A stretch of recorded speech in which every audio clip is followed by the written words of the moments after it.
이 시간까지 왜 여기 계세요? 저번에 올류 K7 정비를 했었잖아요. 이벤트 영상인데 오늘도 이벤트 차량 정비를 하려고 하는데요. 이번에는 더 뉴 K3입니다. 구형 아니에요? 구형 아니고요. 한 16년식에 45,000km밖에 안 탄 거의 새 차예요. 근데 4만 킬로인데 갈 게 있을까 싶은데? 그래도 516 정도는 연식이 있기 때문에 교체를 싹 해주는 게 좋을 것 같아서 516는 전체 다 교체를 해드릴 거예요. 그리고 또 주행거리가 얼마 안 됐지만 고질병에 해당되는 부분에서 문제가 있을 수 있으니까 그거까지 한번 체크를 해볼게요.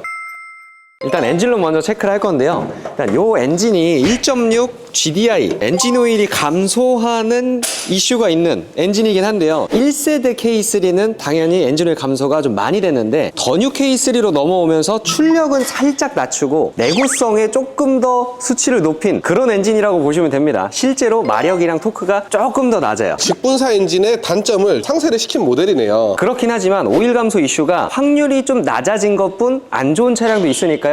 혹시나 중고차 구매하시는 분들은 저처럼 꼭 확인을 해주셔야 돼요. 어떻게 확인을 하냐면요. 엔진오일 게이지를 뽑아봤을 때 엔진오일 색깔을 먼저 확인을 해줍니다. 교체한 지 조금 시간이 지난 것 같은데 색깔이 좀 어둡죠? 근데 F선이 아니라 저 끝에 또는 엔진오일이 묻어나오지 않는다면 감소하고 있다라고 판단을 해볼 수가 있겠죠. 일단 이 차량은 엔진오일 교체한 지도 오래된 것 같은데 F선에 있으니까 정상이라고 볼 수 있습니다. 근데 이 K3가 미션이 좀 안 좋다라는 얘기가 있던데 얘는 괜찮은 거예요? 요 연식의 자동 6단 미션은 괜찮지만 이 다음 연식 56K3부터는 CVT, 이제 현대에서 만든 IVT라는 미션이 들어가는데요. 이게 무단 변속기이기 때문에 급출발 급정거가 많은 환경에서 주행을 했다면 내구성이 엄청나게 낮아지기 때문에 고장이 잘 나거든요. 꼭 시운전을 해보시면서 울컥거림은 없는지 기어 슬립은 따로 없는지 체크를 해보셔야 돼요. 근데 여기는 6단 미션이 들어가서 괜찮은 모델이다. 네, 맞습니다. 시동을 켜서 확인을 해줘야 될 부분은요, 이제 바로 핸들 유격인데요. 더 뉴 K3는 마찬가지로 좀 개선이 되긴 했지만 1세대 K3부터 더 뉴 K3까지는 MDPS 안에 있는 500원짜리 동전만한 커플링이라는 부분에서 고장이 자주 발생을 합니다. 커플링이 고장이 나면 핸들을 돌렸을 때 덜컥덜컥 하면서 그냥 노는 듯한 느낌이 나는 경우가 많거든요. 그리고 또 실내에서 보셔야 되는 것 중 하나는요, 윈도우 스위치인데요.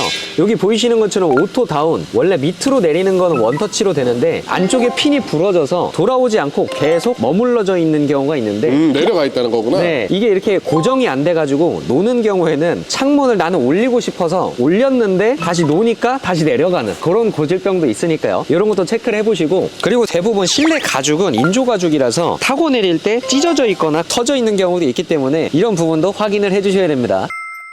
리프트업을 했는데요. 제일 먼저 보이는 게 앞에 타이어 한 70% 이상은 남아있는 것 같아서 양호한 상태를 유지를 하고 있고요. 뒤에 타이어도 한 40-50% 정도 남아서 따로 교체가 필요하진 않을 것 같아요. 그리고 또 리프트업을 했을 때 꼭 봐야 되는 부분이 캐니스터라는 부품이에요. 연료 탱크에서 증발하는 가스들을 포집해 놓는 보관 장소라고 보시면 되고요. 근데 이게 너무 외부에 노출이 좀 잘 되어 있기도 하고 볼트가 녹이 슬면서 안에 플라스틱이 깨지는 경우가 조금 많이 발생을 하는데요. 휘발유가 증발하는 가스를 모아놓은 곳이다 보니까 깨지면 그 가스가 밖으로 새어나오면 휘발유 냄새랑 경고등까지도 점등될 수 있는 부분이기 때문에 이런 것도 혹시나 육안상으로 볼트랑 연결되는 부분이 깨져 있는 데는 없는지 확인해 주셔야 됩니다. 볼트 몇 개만 풀르면 나오기 때문에 공인비도 저렴한 편이고요. 당연히 국산차니까 부품값도 저렴해서 한 10만원에서 15만원 정도 수리비가 나온다고 보시면 돼요. 그리고 이런 K3 같은 준준형 세단들은 이제 밑에서도 편하게 볼 수가 있는데요. 언더커버가 되게 귀엽게 있어요. 되게 그랜저처럼 쫙 다 있는 게 아니라 엔진이랑 미션은 훤히 보일 수 있을 만큼까지만 커버가 있기 때문에 요거는 뭐 별도 언더커버를 제거하지 않아도 띄우기만 하면 누구든지 다 볼 수가 있겠죠.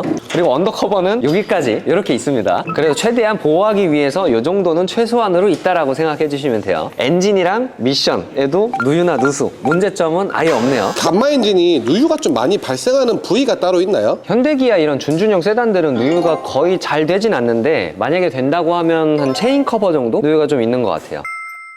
이제 혹시 모를 고장도 한번 체크를 해봤고요. 이제부터 소모품 교체를 시작 한번 해보도록 하겠습니다. 엔진오일 색깔이 안 좋아 보여서 엔진오일 먼저 교체를 할 거고요. 엔진오일 필터, 그리고 에어 클리너 세 가지 세트로 교체를 한번 해볼게요. 그리고 미션 오일도 교체를 할 건데요. 일단 이 차량은 일반 자동 6단 미션이기 때문에 순환식 장비를 사용해서 교체를 할 겁니다. 이게 4만 킬로대인데 왜 교환을 하시냐 생각하실 수 있겠지만 주행거리가 짧은 거에 비해서 연식은 한 8년 정도가 됐기 때문에 오일은 산화가 되죠. 제일 중요한 엔진 미션 관리를 해주기 위해서 미션 오일까지 교체를 해드릴 거예요. 그리고 또 부동액도 교체를 할 건데요. 부동액은 원래 한 8만에서 10만 킬로대 교체를 처음에 하면 되지만 그래도 연식이 오래됐기 때문에 같이 한번 해줄 예정이에요. 구독자분들 잘 타시라고 교체해드리는 것도 있고요. 그리고 이제 한 4만 킬로에서 5만 킬로대 교체를 해줘야 되는 브레이크 오일, 브레이크 액이라고 하죠. 브레이크 액도 같이 교환을 해볼 예정이고요. 브레이크 패드나 디스크는 상태가 너무 좋아서 따로 교체는 진행하지 않겠습니다. 타이어 공기압까지 잘 맞춰서 진짜 건드리실 거 없이 기름만 넣고 탈 수 있게끔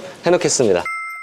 자, 이제 이렇게 영상에서는 순식간에 지나갔겠지만 엔진 오일, 부동액, 미션 오일, 브레이크 오일까지 교체 작업이 모두 마무리가 되었고요. 열심히 했습니다. 장갑만 봐도 열심히 한 것 같아요. 아, 네. 많이 지저분해졌죠. 엔진 오일부터 보시면 색깔이 상당히 밝죠. 그리고 이제 여기 바로 보이는 부동액도 아주 핑크색 반짝반짝하죠. 부동액 라인은 교체를 하거나 한번 빼게 되면 안에 공기방울이 차게 되는데 공기방울을 빼줘야 되기 때문에 이 상태로 최소 30분 정도는 시동을 걸어서 부동액 라인을 또 순환을 시켜줘야 되고요. 완전 추운 겨울에는 2시간, 3시간 더 걸릴 수 있으니까 시동을 걸고 마무리하겠습니다. 이쪽에 보시면 브레이크 오일이 아까는 살짝 엔진 오일 색깔로 있었다면 지금은 거의 물 같죠. 새 걸로 교체를 했기 때문에 투명색에 가까운 색깔로 유지를 하고 있습니다. 정비는 다 끝났고요. 이 차가 바로 구독자 이벤트 차량인데 저는 개인적으로 랜덤 뽑기지만 뽑히시는 분이 좀 사회초년생에 멀리 장거리로 좀 출퇴근을 해야 돼서 차가 꼭 필요한 분이 가져가셨으면 좋겠다라는 개인적인 생각이 있습니다. 그럼 뭐 뽑힌 사람이 중견기업 대표님이면 안 된다는 거예요? 아, 정정하겠습니다. 어떤 분이 당첨되던 다 제 구독자분들이니까 감사한 마음으로 드리고 또 스파크랑 올류 K7도 있다 보니까 많은 참여 부탁드립니다. 다음 영상은 또 스파크를 정비하는 영상으로 돌아오도록 하겠습니다. 정비딜러 영범이님은 블루엔즈 출신인데 스파크도 정비가 가능하나요? 어느 정도 차량 구조는 다 비슷비슷하기 때문에 익숙하지 않은 거라 시간은 좀 걸릴 수 있지만 다 할 수 있습니다. 일단 여기 보이는 이 차로 같이 배우고 있습니다. 아무튼 항상 유익한 영상으로 찾아뵐 예정이니까요. 좋아요랑 구독, 알람 설정 부탁드리겠습니다. 감사합니다.